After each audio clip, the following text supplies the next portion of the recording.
Where we've gotten into trouble is when we've got these kids that are out of control. My term for it is incredible hulking. That they get upset and it's like Bruce Banner is gone. Now you're dealing with the Hulk.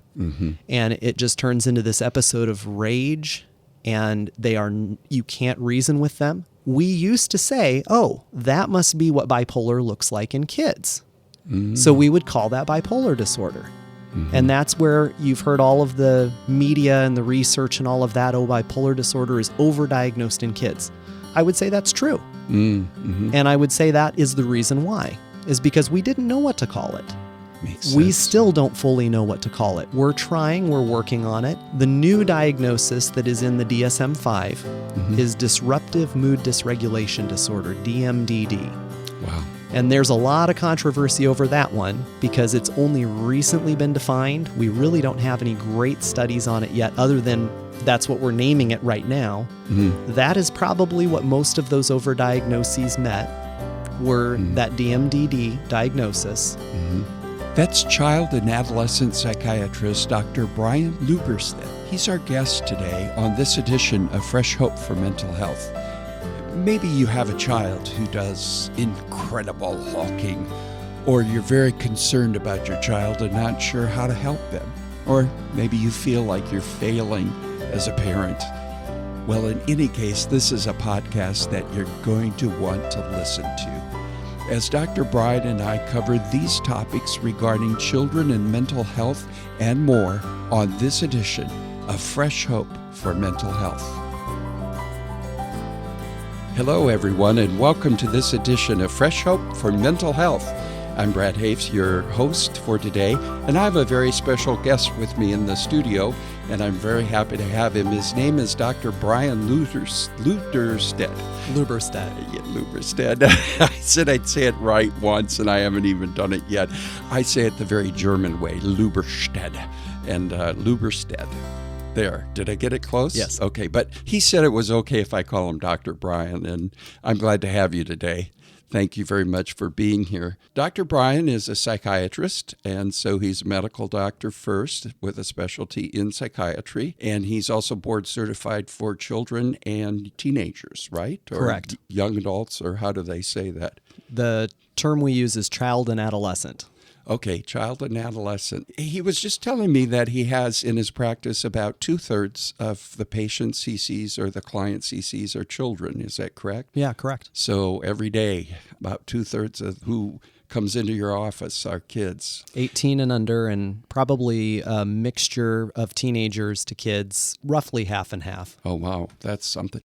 Today, I want to talk to you specifically about children, but before we do that, he has some more important titles than doctor, I think.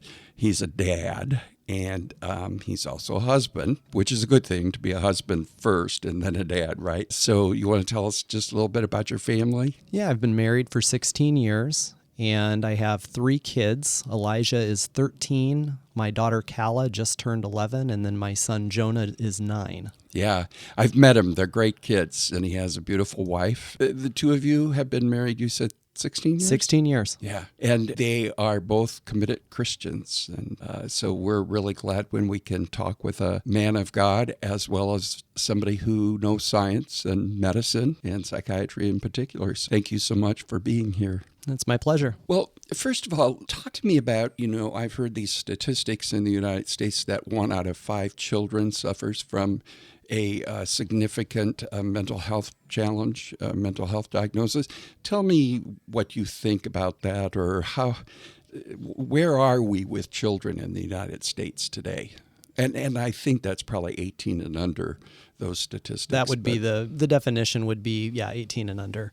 We have about 1 in 5, and I'd say that number is pretty accurate, but probably not representative of how many we actually come in contact with. Right. A lot of those are going to be seen by their pediatricians, or they're not going to be seen at all. The majority of those 1 in 5 are going to be ADHD.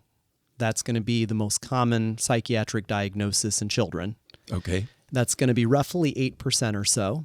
And then the rest is going to be made up of depression, anxiety, behavior disorders, autism, All of those things, I think, have been pretty static. Other than autism, for some unknown reason, the incidence of that is going up.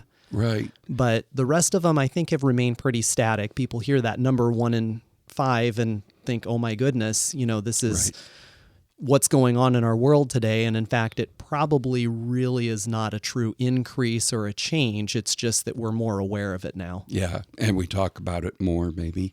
Hopefully more openly. Right. Talk to me just a little bit about the connection with ADHD, or I know I've heard sometimes that ADHD and bipolar disorder can look a lot alike in adults, or just tell me a little bit about that. Well, ADHD is a little bit tricky. It's neurologic in origin. And so part of it is it truly is something we can look at on brain scans. We can diagnose it through other means than just doing, in-office interviews, although most of the research shows that the in-office interviews are as accurate as brain scans are, as long as you do a good, thorough job. And the issue is that most of what I do ends up being on the behavioral side of things. So I'm actually board certified under the Board of Psychiatry and Neurology. So neurologists are all under the same board certification that I'm under. They've had the bulk of their training in neurology, even though ADHD truly is more of a neurologic process because it comes out behaviorally. It comes my direction. Yeah, yeah. Okay, that makes sense. And autism would be the same way as far as it becomes a behavioral thing and they end up coming to you first, or? Right, and it depends on how it presents. Autism can show up a lot of different ways. It can show up as social skills deficits. That a lot of times will be picked up by the pediatrician. I won't ever see those kids because they'll go to more of a behavioral specialist or someone that'll work directly with social skills. Right. If it comes out as a behavioral problem, then that's where I see those kids. That you work with them.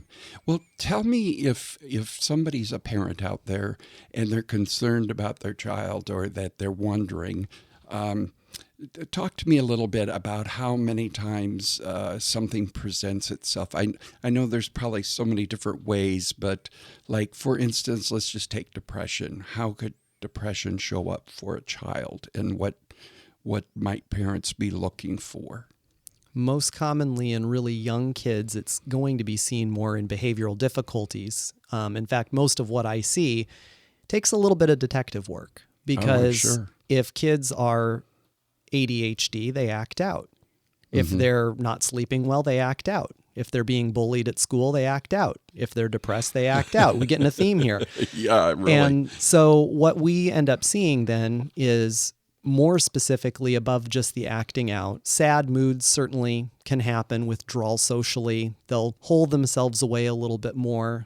A change in behavior is really what we're going to key in on more than anything. So little Timmy was doing fine, and then all of a sudden it seems like he's a lot more irritable with the family, and I would say that's one of the moods that's often overlooked in kids. Is it's a lot more often to present as irritability as opposed to sadness.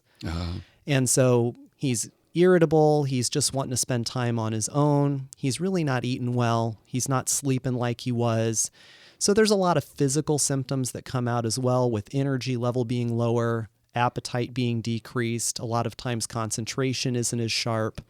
Kids just become more withdrawn, kind of turn inward and start to detach. And that's a lot of times where we'll start to see it. So those are things that you would see with depression. Are those also things that you would see with ADHD or, bipolar or any kind of mood issues? Or?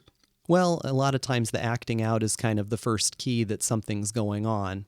ADHD, for example, most of that is going to come either from the parents recognizing from very early on that the kid was unusually hyper compared to other kids his age, unusually rough in his play.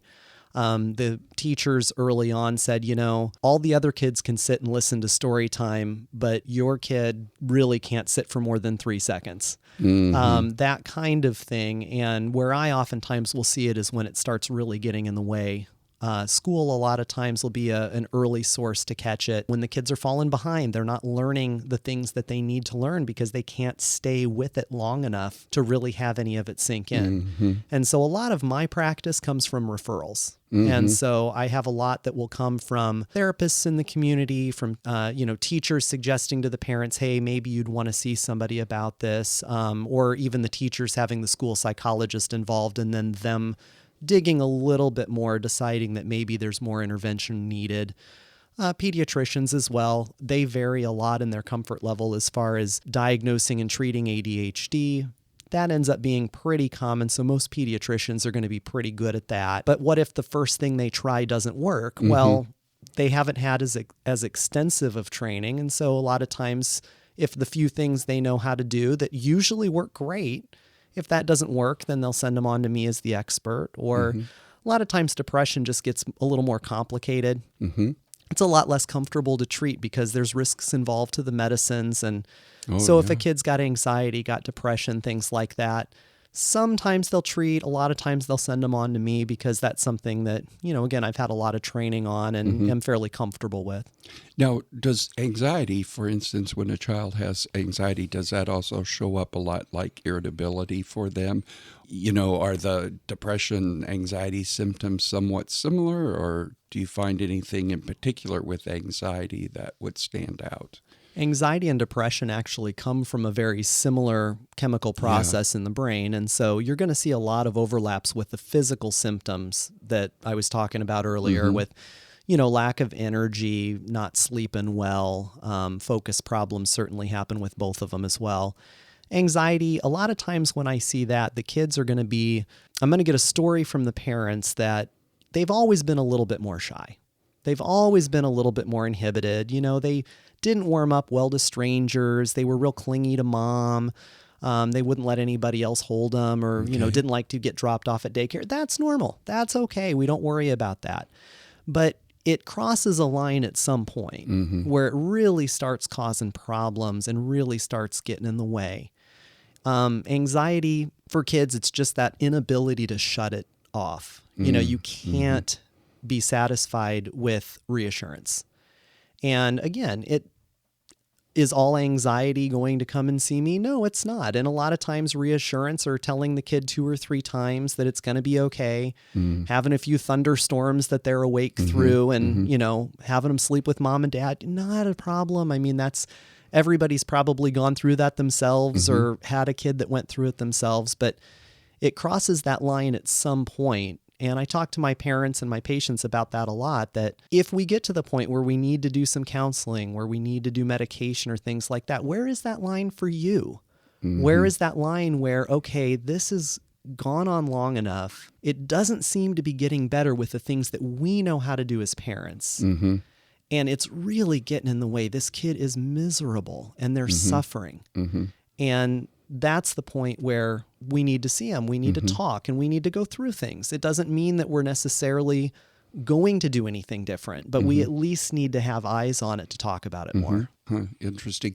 How much does cognitive therapy or just them changing how they think, I guess I'm just so inexperienced when it comes to dealing with children and this kind of thing.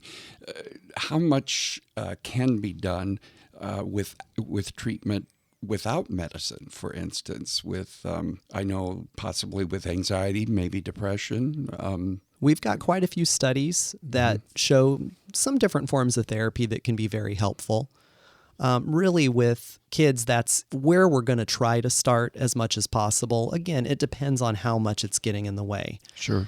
Obviously, if a kid is so depressed that they're feeling suicidal, Right. Therapy alone probably is not going to be enough to get things better quick enough to make sure that that we're going to be safe. Sure. And that's highest priority, is always going to be safety. But there are some therapies and studies that show that they work very, very well.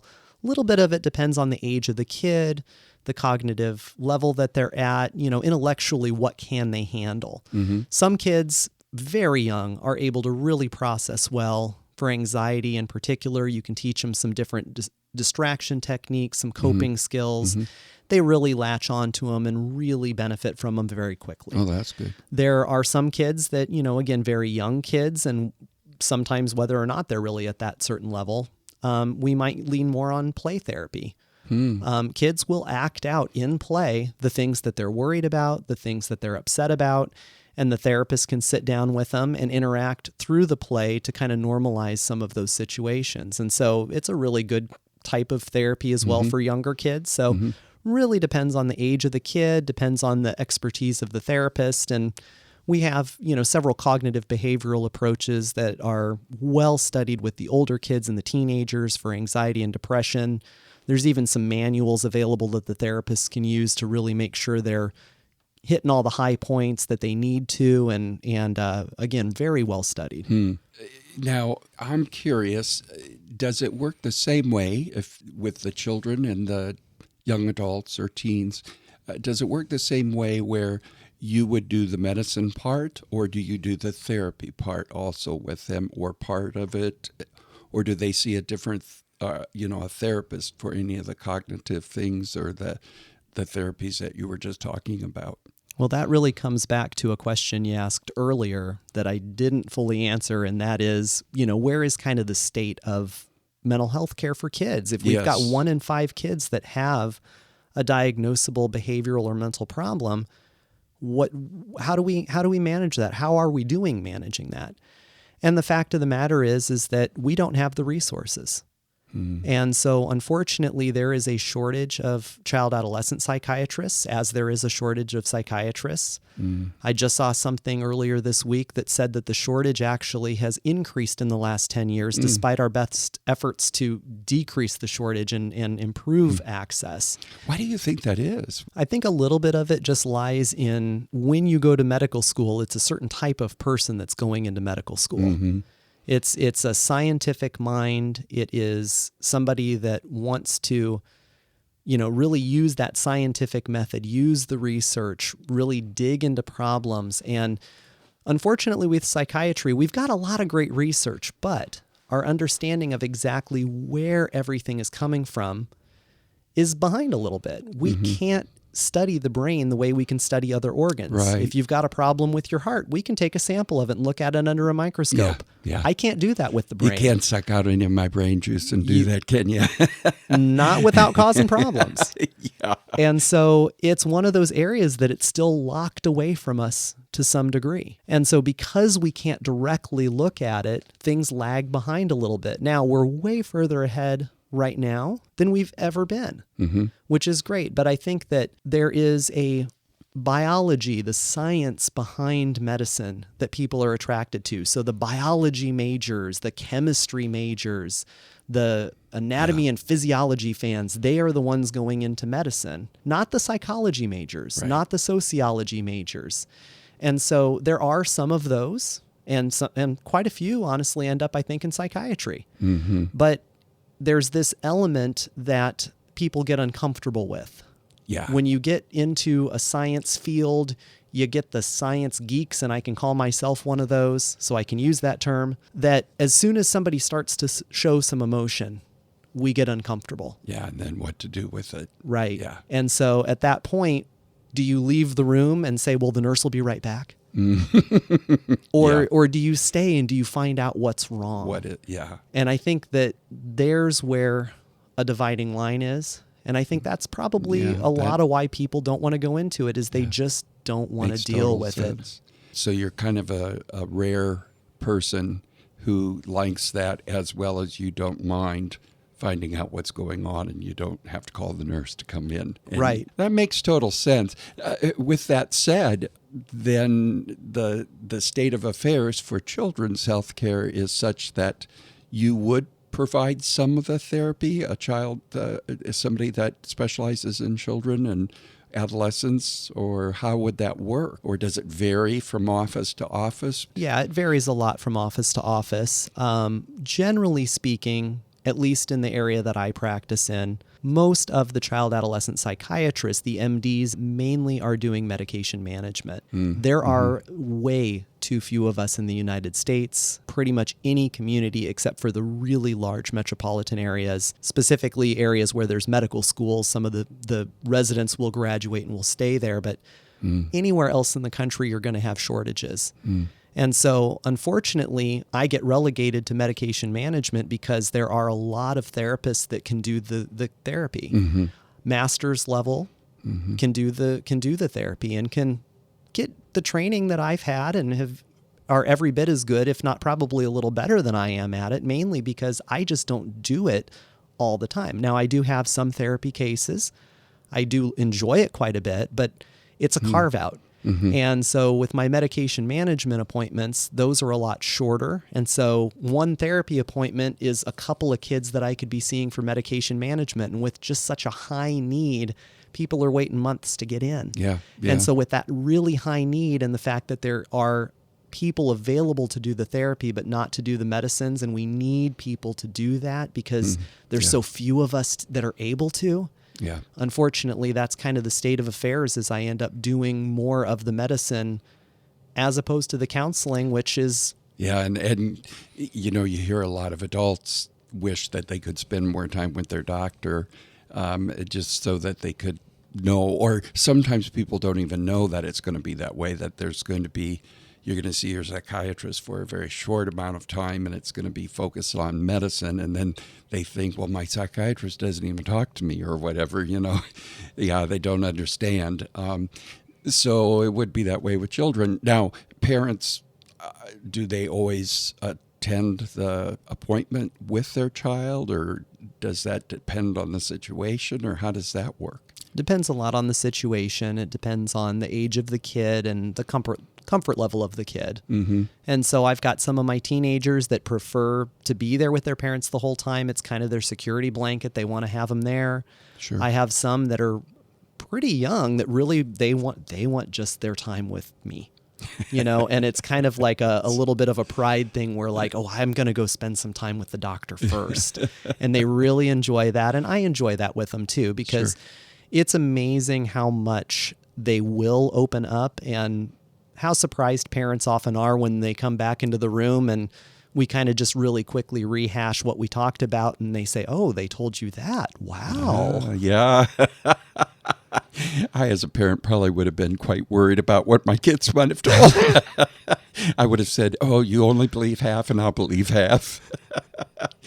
So, you know, there's the other things like bipolar disorder. I've heard some doctors say that they would prefer to not have to give diagnosis such as that or many things, because sometimes it can look like one thing and they grow up, they change. What about things like if a child has depression, are they going to have it as an adult? Is that if they, or is when they go through puberty, might it change? And bipolar disorder, for instance? Yeah, statistically, most of the disorders are going to be a lot more rare in kids as opposed to adults. So if you want to look specifically at bipolar disorder, one reason I don't like to diagnose it in kids is because it's very, very rare. Mm-hmm. And so you have to be really, really sure, because it's so rare, that that's what you're actually looking at and it's not something else. How might that show up for a child? In those rare cases. And that's where some of the disagreement has been. That's where some of the ongoing research is. So bottom line is it's going to look just like it does in an adult. And when you see that classic mania present in a kid, that is bipolar disorder. They have that rare case. Where we've gotten into trouble is when we've got these kids that are out of control. Mm-hmm. My term for it is incredible hulking. That they get upset and it's like Bruce Banner is gone. Mm. Now you're dealing with the Hulk. Mm-hmm. And it just turns into this episode of rage, and you can't reason with them. We used to say, oh, that must be what bipolar looks like in kids. Mm. So we would call that bipolar disorder. Mm-hmm. And that's where you've heard all of the media and the research and all of that, oh, bipolar disorder is overdiagnosed in kids. I would say that's true. Mm-hmm. And I would say that is the reason why, is because we didn't know what to call it. Makes sense. We still don't fully know what to call it. We're working on it. The new diagnosis that is in the DSM-5 is disruptive mood dysregulation disorder, DMDD. Wow. And there's a lot of controversy over that one because it's only recently been defined. We really don't have any great studies on it yet, other than that's what we're naming it right now. That is probably what most of those overdiagnoses met, were that DMDD diagnosis. We're not entirely sure what to do with it yet, though, because you have to name it before you can start studying it. Right. And we just recently really got the name nailed down a little better. And it's DIMDD? DMDD. You know, every now and then I have parents that come to Fresh Hope that have smaller kids, and they're concerned about their children. Oh, my children are going to have bipolar disorder or whatever. One of the things I think that's so important is for parents to know that one of the ways that they can help their children not necessarily develop a case of or develop a mood disorder or whatever is to learn how to handle stress, right? To give them as many coping skills and tools as possible. I mean, not that that would hold it off, but it's kind of like if you know your father has diabetes, then you want to watch what you eat and you want to do certain things. You may still develop diabetes, but chances are you may hold it at bay also if it's genetically in the family or whatever. Things like bipolar disorder or depression or anxiety disorders, are there preventative things that parents can help their children with? Well, I think most of what I tell people is that it's by no means a slam dunk. You know, if you've got bipolar disorder, yes, your kid has a little bit of a higher chance of developing it. But a higher chance, we're talking about something that is 1% of the population. So if you doubled their risk, tripled their risk because you have bipolar, you've now shot them from a 1% risk to a 2% risk. Chances are they're not going to get it. Chances are they're going to be just fine. And those are odds that you would take all day long. And so that's a fear I see a lot in my clinic. For example, I'll see a kid that has ADHD, again, very common, 8% of the population. And the parents will worry, well, I have bipolar disorder. Is this the first stage of them developing it? And so we spend a lot of time talking about how ADHD is very, very common. The chances of your kid developing bipolar disorder are very, very low. And we talk about some of the differences between the two. And predominantly the mood issues that you're going to see with bipolar disorder that you're really not going to see with ADHD, and the cyclical nature of it as well. And hopefully, most of the time, that helps them to feel quite a bit better. But, I mean, we do keep an eye on it as we're treating. I haven't honestly had very many cases that have then turned into bipolar disorder. It is very rare, and so it is very rare that even I see it, and I see a lot because this is what I do for a living. Right. Yeah. Well, we would hope you'd see more than the general person out there in the public. Okay, I want to switch from focusing on the child aspect of it, and because I seriously doubt there's any children listening to this podcast, it's mainly a mom or a dad who's concerned about their child. And I want to approach it from their perspective. First of all, I'm worried sick about my kid. My kid's exhibiting whatever. What should I do? Where should I go first? Help me know. Do I take him to the pediatrician? Do I go to the school counselor? The school counselor's telling me there's issues, blah, blah, blah. I think you start with the pediatrician. Hopefully that's somebody that you've got a good relationship with, somebody that's known you for a long time, known your kids since they were born. Now, obviously, if you moved into the area, all of that, you may not have that long-standing relationship, but they're going to have a couple of things. Number one, they're going to have the experience. They're going to have seen it before. They're going to know what to do from there, because very rarely does something come into my office that I haven't heard before. And the pediatricians are going to be the same way. They're going to also have a network. They are going to know, hey, let's start with a therapist. I've got a great person that I know, or I've got a great office that I use. Here's who you use. And then if it gets over to my level, then again, having that network established, who do you go to in town? There are some people in town that I would never send anybody to, that I wouldn't want my kid to see. I wouldn't want anybody's kid to see. And part of the problem is that because we're so short-staffed and just don't have the resources available, some people have made the decision to kind of do flybys, and you are in for a very short amount of time. There's not a lot of opportunity to really dig into a problem. It is really throwing medicine at you. And I think it's just too complex to do that. But unfortunately, it is out there. It does happen. Now, honestly, it is a very small minority in this community, and I hope across the nation. But I know it is out there. And so you want to make sure that your pediatrician gives you a name as opposed to just opening the phone book and throwing a dart at it, or as opposed to calling your insurance company and saying who's covered. And it might even be a good idea to say to the pediatrician, is this somebody that you would want your own child to see or a grandchild to see? Yes, the all-important if this were my kid question. And that is honestly where I try to base my practice from. And I pull that one out a lot with people, that if they're trying to decide, if they're not really sure what to do, if it were my kid, here's what I would do, here's where I would go. And it's okay for parents to ask their pediatrician that question. But I think that's where you start, because that's somebody you know. That's somebody that you trust to take care of your child. Absolutely. And hopefully they're going to know some good people in the community that they can then refer you over to, so that you're sure that you're getting somebody safe and you're getting somebody good. What are possibly some signs that a parent should watch out for regarding, let's say they've gone from the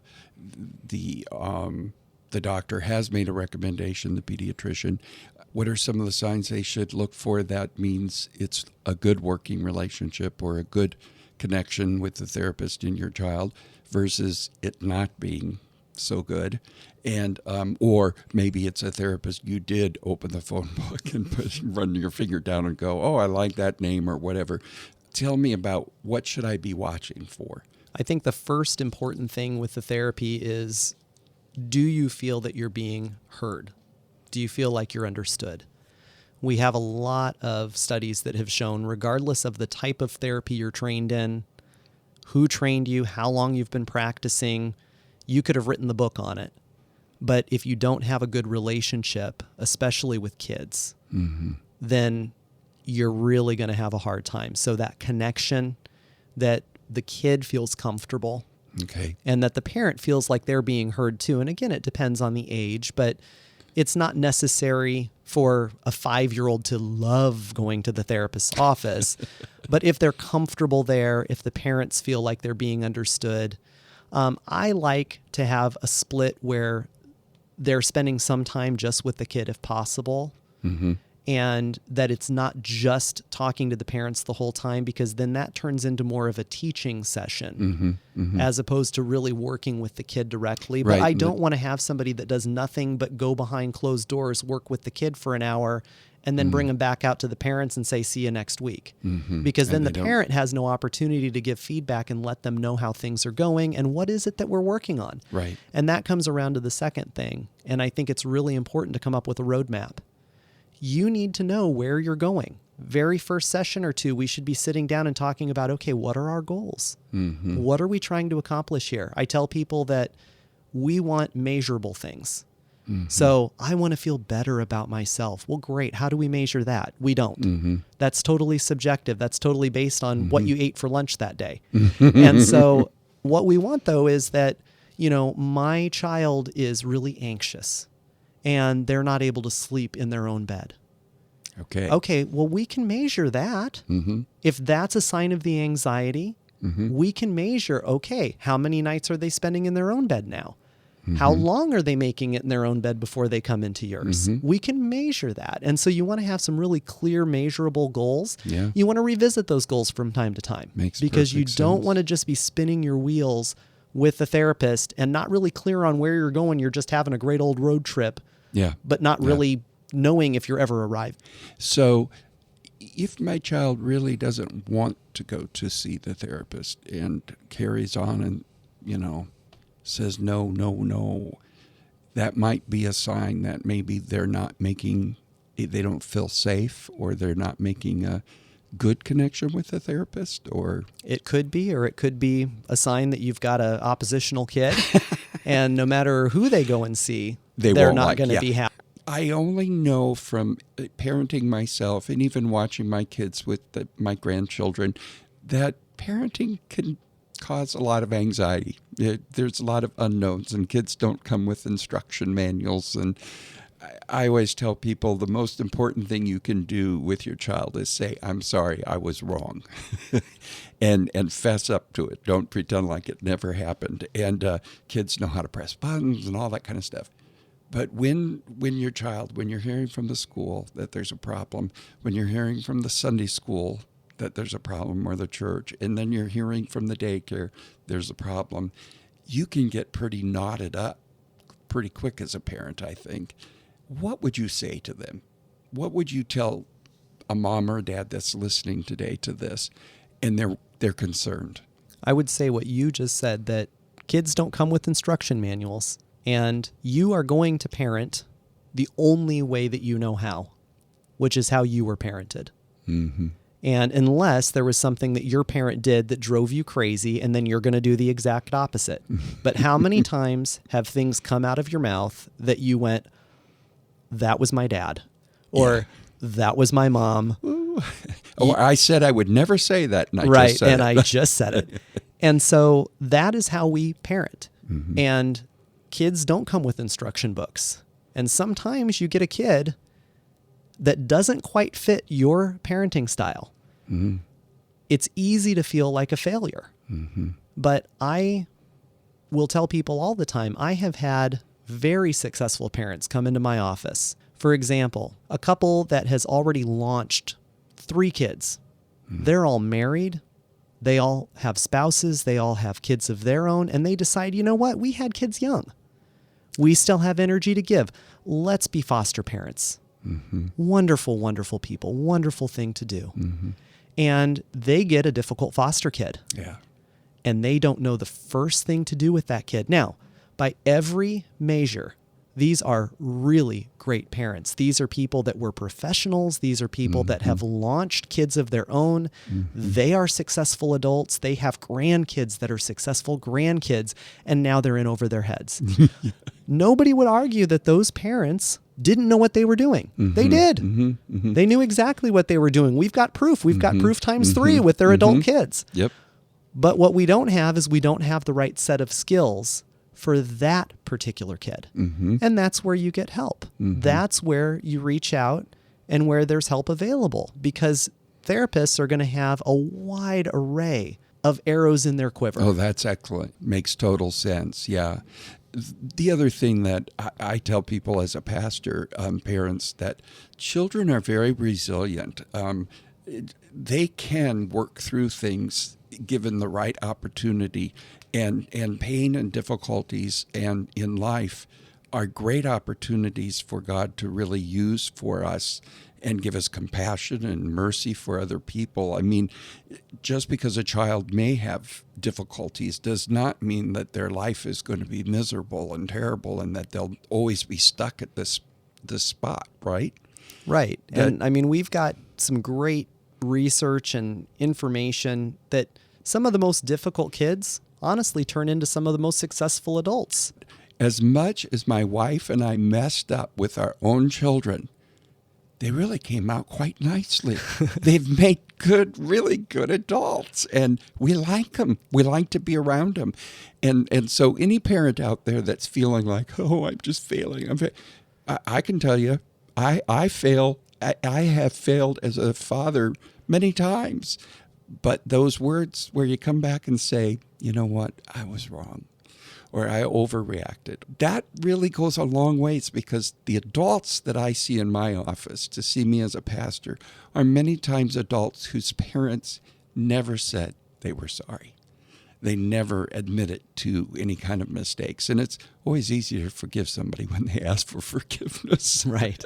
It's harder to work through it when they don't. If you're listening today and you have questions for Dr. Brian, or you'd like me to do another program with him and have ask very specific questions, just email me at pastorbrad@freshhope.us, pastorbrad@freshhope.us, and I'll be sure and get those questions to him.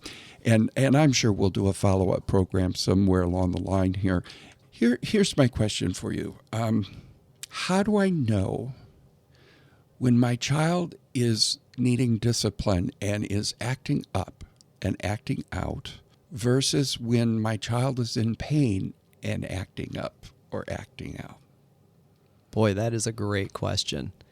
And I think that is really, that's a tough one to answer. I would say that the needing attention, and one probably good way to try to determine the difference between the two would be when you give them ample attention, how do they do?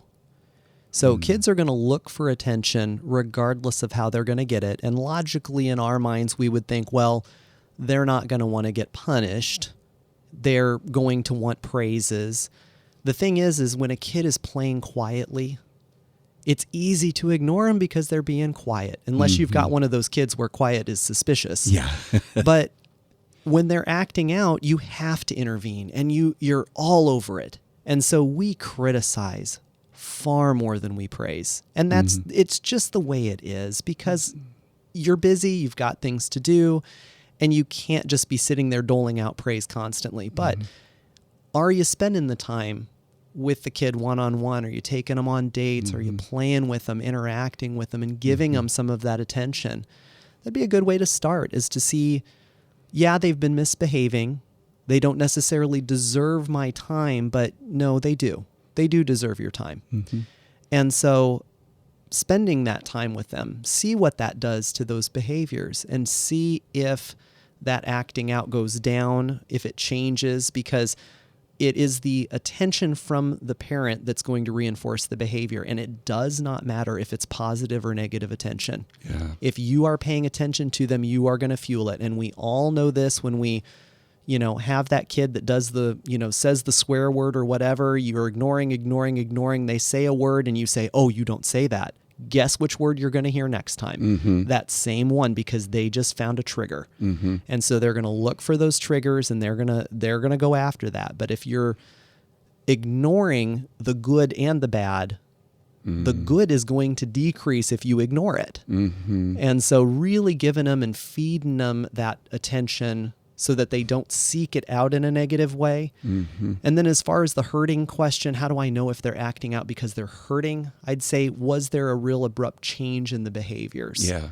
Is there something that's different, that they were normal, happy-go-lucky, and then it's like a switch got flipped? Something changed. Something's not right. Something's different. You may or may not know what triggered it. You may or may not be able to identify the day or the week or an event or something like that, but something changed. They're just not themselves. And that would be something that would be seen really in between the acting out behaviors, that you can tell something else is wrong. And then that is where, either way, going in and seeing somebody, if you've got a kid that's acting out a lot, getting in, again, talking to somebody that's maybe got some different arrows for you to try out, a different approach, because you're just not making progress with it. If you're parenting as you know how to parent and things are getting better, hallelujah, that's the way it's supposed to work. But when it doesn't work that way, it doesn't mean you're a failure. Yeah, it just means that there's a different approach or a different pathway. Right. Yeah, I think that's really important, because those of you who are parents and listening, let me tell you, there's nothing more that Satan would like than to make you feel like a failure and remind you of all your failures, and then lie on top of it and tell you you're even more of a failure. The reality is that God can take anything and make it work for our good. And when we as parents are willing to do what we need to do to learn new things or new ways, new approaches, it can turn things around in a heartbeat. The other thing is never, ever feel as though you have the right to give up on your child, or don't give up on them. I tell that to parents over and over. Just don't give up. Even though it's hard work and you haven't found the thing that works, hang in there. Don't emotionally back off, because what I think sometimes happens is we just say, well, it's a lost cause, and it's only a lost cause if you give up. We serve a really, really big God who's quite able. And there is no lost cause. Yep. And the other thing is get some prayer warriors out there for your kids. Well, one other thing that I would throw in there that goes back to something you said earlier that I learned in training, and I've repeated it often, is there is no such thing as a good parent. Mm-hmm. There is only a good enough parent. Mm-hmm. Yep. In other words, you're gonna screw up. Yeah. Yes. And kids are resilient. Mm-hmm. How many times can you screw up before it affects the kid? And so getting help at the appropriate time is really key. And you got to swallow your pride. Right. I mean, yeah. Because I can tell you what, I've been a pastor for nearly 32 years now. I ain't met no perfect parents. I ain't never met any perfect spouses. And I don't have any perfect people in my church. I've only ever met one who is perfect. Yeah, and that one died for me. Right. Yep. That's very good. That's a good way to close today. So thank you so much, and I appreciate you being with us.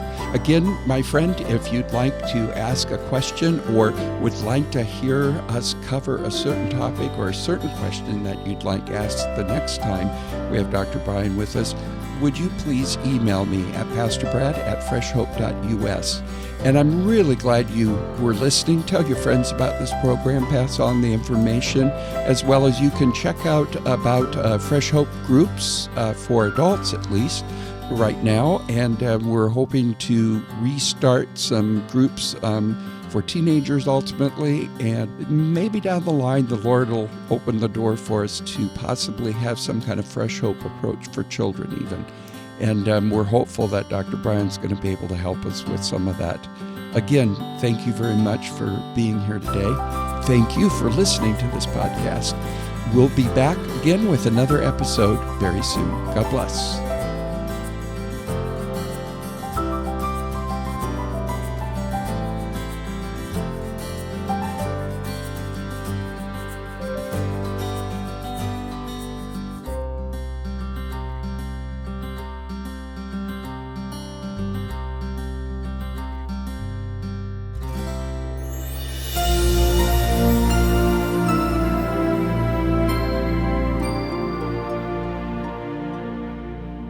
For more information, go to freshhope.us. That's www.freshhope.us.